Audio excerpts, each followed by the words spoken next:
Hello friends, பச்சை கத்திரிக்காய் காரக்குழம்பு.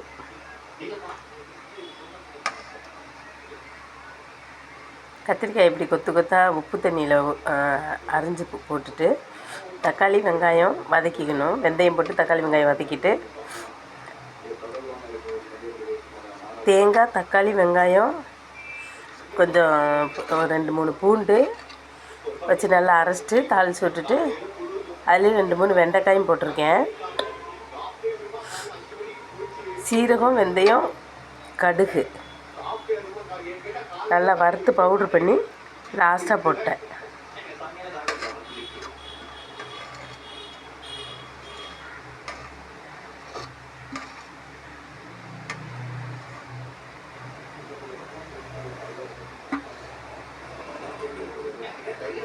இந்த வீடியோ பிடிச்சிருந்துச்சுன்னா லைக் பண்ணுங்கள், ஷேர் பண்ணுங்கள், சப்ஸ்கிரைப் பண்ணுங்கள்.